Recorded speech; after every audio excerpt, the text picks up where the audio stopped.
혹시 우편함에서 1099-R이라는 양식을 받아보시고 이게 도대체 뭐지? 하고 좀 막막했던 적 있으신가요? 네. 그런 경험 있으신 분들 꽤 많으실 거예요. 오늘 딥다이브에서는 바로 이 IRS 양식 1099-R을 한번 파헤쳐 볼까 합니다. 뭐 연금이나 IRA 401k 같은 퇴직 계좌에서 돈 찾으면 받는 서류 맞죠? 네, 맞습니다. 그 퇴직 분배금에 대한 아주 중요한 정보들이 담겨 있죠. 네. 오늘 저희 목표는 이 양식을 좀 제대로 같이 뜯어보면서 세금 보고하실 때 실수 없도록 그리고 혹시 숨어있는 절세 팁 같은 건 없는지 알아보는 데 도움을 드리는 겁니다. 좋습니다. 그럼 바로 시작해보죠. 이 양식 받아보면 여러 장이던데 이게 다 필요한 건가요? 특히 그 빨간색 카피 A는 IRS용이라는데 이거 그냥 웹사이트에서 출력해서 내면 안 된다고 들었거든요. 네, 정확히 보셨어요. 그 빨간색 카피 A는 IRS가 스캔 처리해야 해서 특수용지예요. 그래서 웹사이트에서 출력한 건 사용하시면 안 되고요.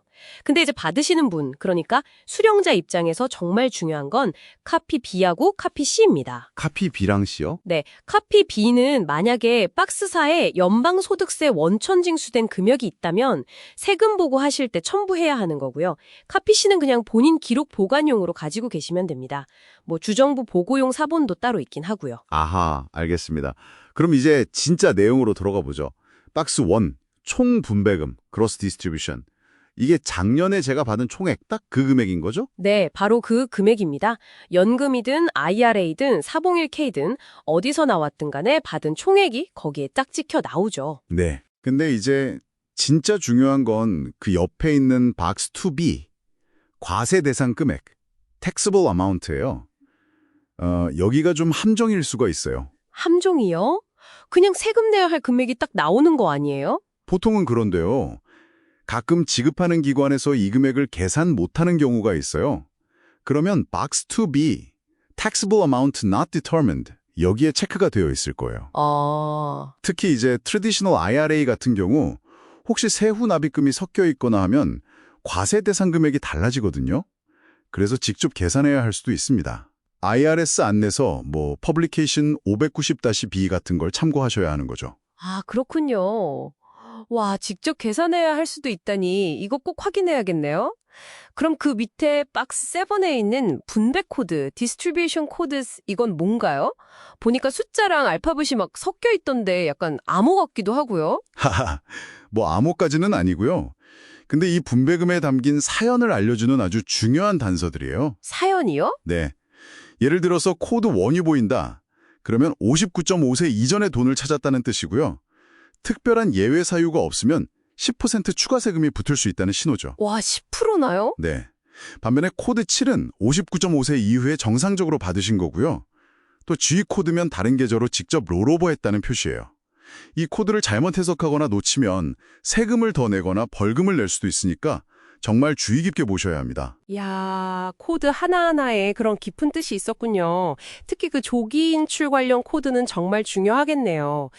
그럼 박스 4, 연방소득세 원천 징수액, Federal Income Tax Withheld, 이건 그냥 미리 뗀 세금, 맞죠? 맞습니다.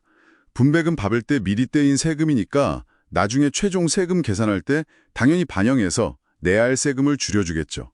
그 옆에 박스 5는 혹시 세후 납입금이 있어서 비과세로 돌려받는 부분이 있다면 그걸 보여주는 거고요. 자, 그럼 이제 조금 복잡해 보이는 걸로 가볼까요? 박스 6, 고용주 증권의 미실현 순평가 차익, Net Unrealized Appreciation, NUA. 이건 이름부터가 좀 어려운데 뭔가요? NUA.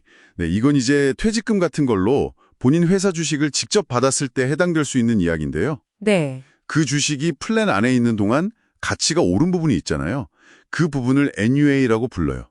근데 여기서 중요한 전략적인 포인트가 있습니다. 전략적 포인트요? 오, 궁금한데요? 네, 보통 이 NUA 부분은 당장 주식을 팔기 전까지는 세금을 내지 않을 수도 있거든요. 그래서 이걸 어떻게 처리하느냐에 따라 세금 부담이 확 달라질 수 있어요. 예를 들면요. 어떻게 달라지죠? 그 주식을 직접 받아서 바로 팔지 않고 가지고 있다가 나중에 판다면 그 NUA 상승분에 대해서는 낮은 세율의 장기 양도 소득세를 낼 가능성이 있어요. 방장의 소득세 부담은 줄이고요. 아하. 근데 이걸 만약 IRA 같은 계좌로 롤오버 해버리면 당장은 세금이 없겠지만 나중에 그 돈을 인출할 때는 전체 금액에 대해서 일반 소득세율로 과세될 수 있거든요. 와, 그럼 어떤 게 더 유리한지는 상황마다 다르겠네요. 그렇죠. 개인의 전체적인 재정 상황이나 앞으로 주식시장 전망 같은 걸 다 고려해서 신중하게 결정해야 할 부분이에요. 근데 이게 잘 모르면 그냥 넘어가기 쉬워서 놓치기 쉬운 절세 기회가 될 수도 있는 거죠. 그렇군요. NEUA 이거 정말 그냥 넘어갈 게 아니라 잘 따져봐야 할 중요한 포인트네요. 야, 결국 이 1999R 양식 한 장에 이렇게나 많은 정보와 또 고려해야 할 점들이 담겨 있었군요. 맞습니다. 그냥 맨 위에 있는 총액, 박스 1만 보고 끝낼 게 아니라 정말로 세금을 내야 하는 금액, 박스 2A는 얼마인지, 왜 이 돈을 받게 됐는지 알려주는 코드, 박스 7은 뭔지, 미리 뗀 세금 박스 4는 얼마인지 이런 것들을 꼼꼼히 확인하는 게 정말 중요해요. 특히 아까 말씀드린 것처럼 과세 금액을 직접 계산해야 하거나 NUA 같은 옵션이 있을 때는 더더욱 그렇죠. 네, 오늘 딥다이브 덕분에 1999R 양식에 대해 훨씬 깊이 이해하게 된 것 같습니다. 여러 종류의 사본 용도부터 시작해서 각 박스의 의미, 특히 그 과세 대상금의 계상 문제랑 분배 코드의 중요성, 그리고 방금 말씀해주신 NUA라는 잠재적인 절세 전략까지요. 네, 이 양식을 제대로 이해하고 활용하시면 세금 보고할 때 오류를 줄이는 건 기본이고요. 불필요한 세금이나 벌금을 피하는 데도 정말 큰 도움이 되실 겁니다. 자, 그럼 마지막으로 청취자분들께 생각해 볼 만한 질문 하나 던져보면서 마무리할까 합니다.